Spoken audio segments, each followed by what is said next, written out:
দর্শক শ্রোতা ভাই বোনেরা কেমন আছেন সবাই, চলেন সুরে সুরে একটা মজার গল্প শোনাই। 24 সালের জুলাই মাসটা মনে আছে নাকি? আগস্ট মাসের 5 তারিখে আফায় দিল ফাঁকি। আন্দোলন শুরু হয়েছিল কোটা সংস্কার নিয়া, সেই আন্দোলন সমাপ্ত হয় পদত্যাগে গিয়া। ছাত্র ছাত্রী নামলো পথে চাইয়া অধিকার, শেখ হাসিনা তাদের বানাই দিল রাজাকার। সেই খবরে গরম হইল দেশের পরিস্থিতি, সবাই মিল্লা টান দিল ধৈরা তাহার গদি। টানের চোটে আপার গদি গেল গা ছুটিয়া, জান লইয়া বাসলো আপা ইন্ডিয়া পলাইয়া। ওরে আজকের দিনে হাসু আপায় গেছে গো বলাইয়া, ওরে আজকের দিনে হাসু আপায় গেছে গো বলাইয়া। হাসনা সাজিশ নাহিদ আসিফ আন্দোলন ডাকিল, বৈষম্যের এই কোঠা প্রথার সংস্কার চাহিল। শেখ হাসিনার এই আন্দোলন পছন্দ হইল না, যেমন সোজা আঙ্গুলে সহজে ঘি উঠে না। শুরু করলো নির্বিচারে হামলা গোলাগুলি, সেই গলিতে অকালে কত প্রাণ গেল চলি। আবু সাইদ, মীর মুগ্ধ, ফাইয়াজ, রাফি, ওয়াসিম মেধার তরে অকাতরে জীবন করলো বিলীন।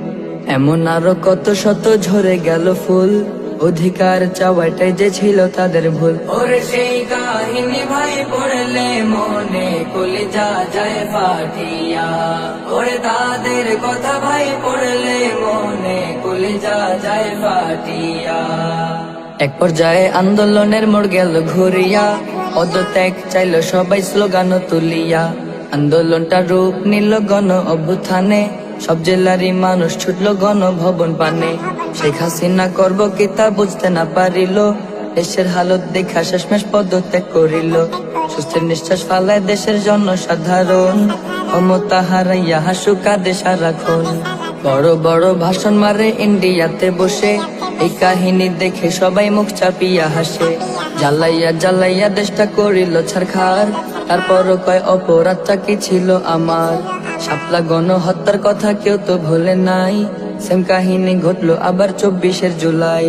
বলতে গেলে শেষ হবে না হাসুর দুঃশাসন, কিছু কথা বলতে আছে নিষেধ বারণ। পরিশেষে একটা কথা বলে যেতে চাই, ইতিহাসে স্মরণীয় থাকবে এ জুলাই। দেশটা যারা মুক্ত করলো তাদের জীবন দিয়া, অন্তর থেকে তাদের জানাই সালাম ও শুকরিয়া। তাদের কারণে স্বৈরাচারে ভাগছে দেশ ছাড়িয়া, ওরে তাদের কারণে স্বৈরাচারে ভাগছে দেশ ছাড়িয়া।